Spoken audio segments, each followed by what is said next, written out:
Olá, seja bem-vindo a mais um vídeo do blog O Dinheirista. O assunto de hoje é talvez um dos mais importantes para você que deseja melhorar as suas condições financeiras e ter uma vida mais confortável. O tema de hoje é o segredo para enriquecer. Vamos começar com as seguintes dúvidas que permeiam a cabeça de qualquer investidor na área da educação financeira. O que faz uma pessoa enriquecer? Qual é o caminho mais rápido? Será que ele é único?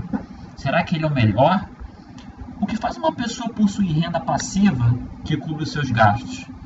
A renda passiva, para quem não sabe, é a renda oriunda dos investimentos e que você consiga cobrir seus gastos mensais. Será que a pessoa precisa de talento? Ela precisa de sorte? Será que é algo do destino? Trabalho duro? Herança? Uma dúvida que é muito pertinente também: será que eu preciso passar horas estudando? E ainda, como é que eu vou encaixar isso na sua realidade ou na realidade de qualquer pessoa? Você saberá nesse vídeo os passos que você deve percorrer de uma forma sustentável. Mas vamos passar pelos mitos que acercam o assunto e que tornam a sua vida bastante complicada. O mito número 1 é as rentabilidades como caminho. Talvez os mais difundidos entre os órgãos de mídia, tanto física quanto virtual. Eu entendo que buscar o melhor retorno é uma ferramenta fundamental, porém ela por si só não garante um enriquecimento.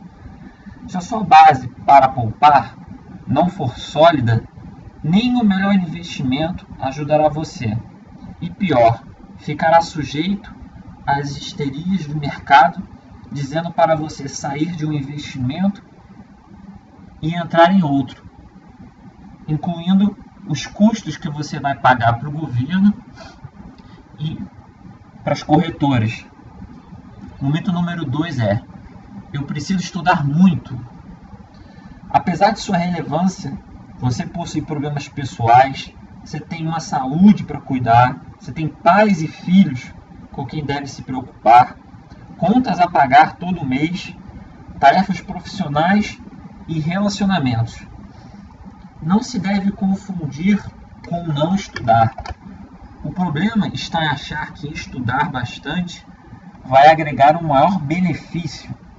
Muitas das vezes você não tem tempo, e esse tempo que você estaria estudando, você poderia utilizá-lo para outras atividades que possam melhorar a sua qualidade de vida, ou ainda capacitá-lo melhor como profissional.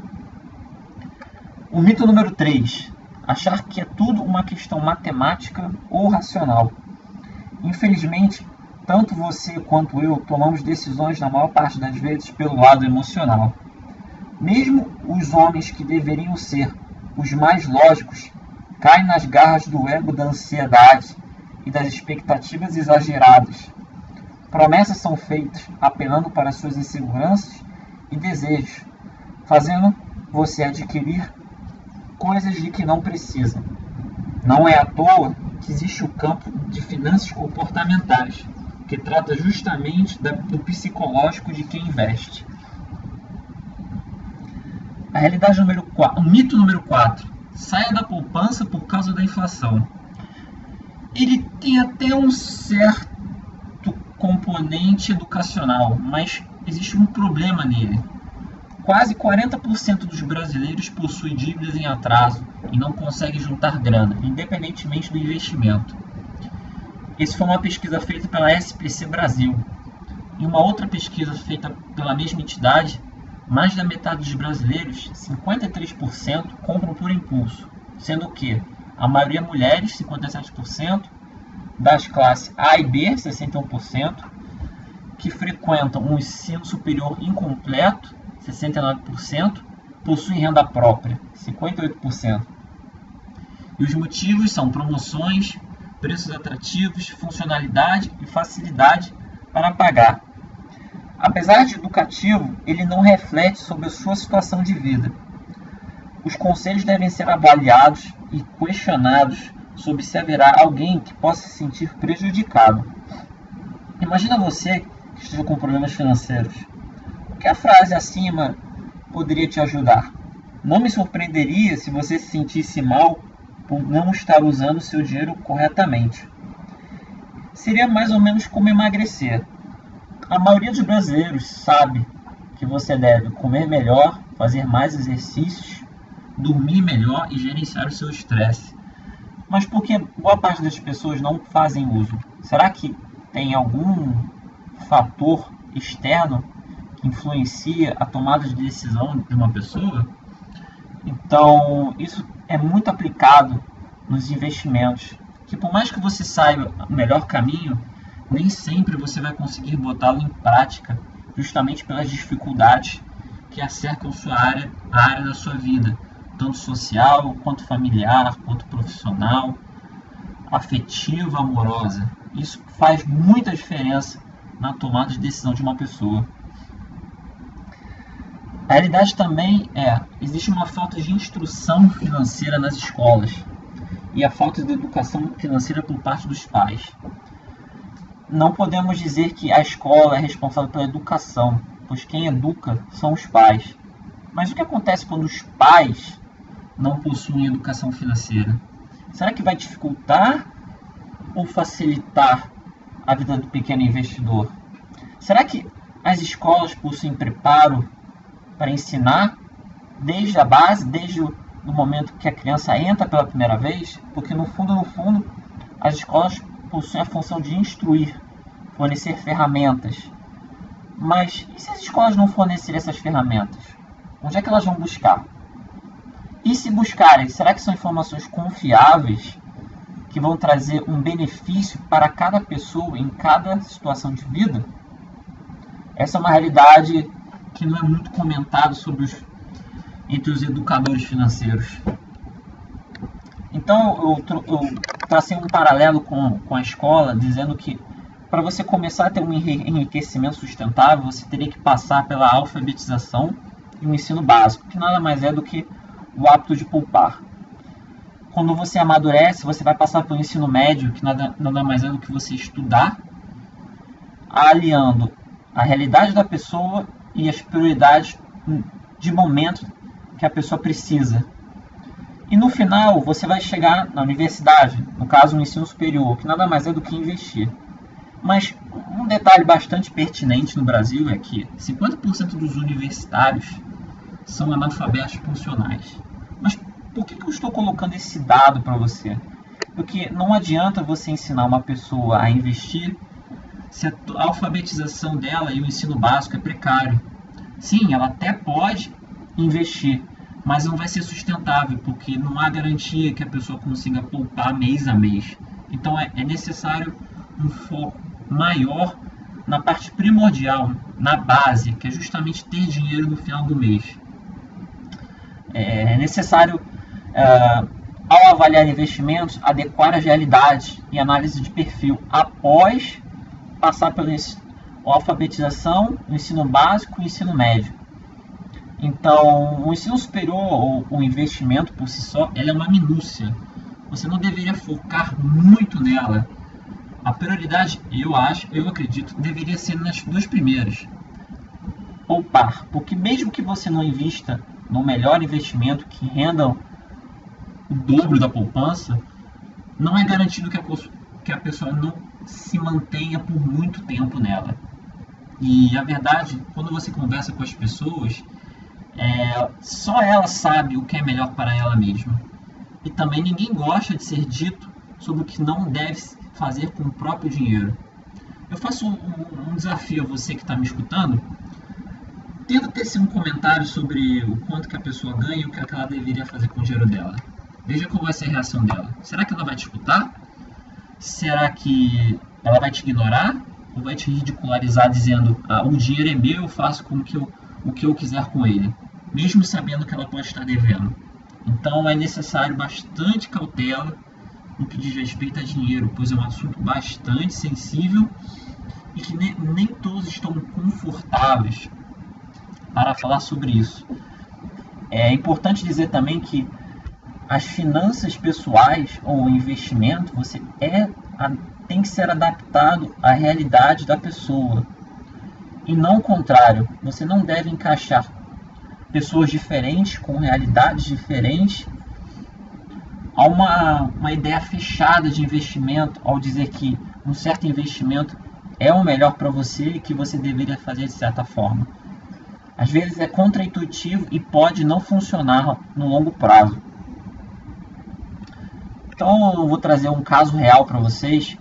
Eu estava conversando com uma mulher no Facebook e dentro de um grupo de investimento ela deixou um comentário dizendo que ela estava disposta a poupar mais ou menos uns R$ 250 por mês. O que você aconselharia para essa pessoa?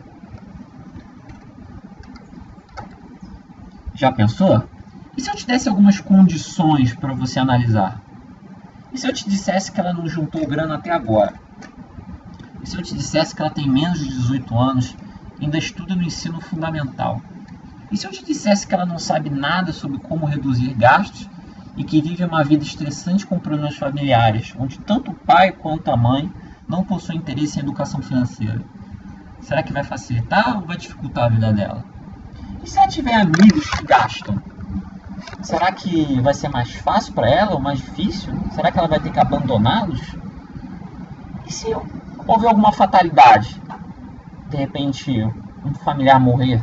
Será que vai ajudar para ela? Então, o que eu estou tentando dizer é o seguinte: as influências externas afetam pesadamente a capacidade de poupar. Fora a questão de poupar por si só, porque não é garantido que ela consiga manter a disciplina mês a mês. Então, o que deveria ser ensinado, o caminho para a educação financeira de verdade, é o poder dos aportes financeiros. Para aportar, é necessário ter dinheiro sobrando no final do mês.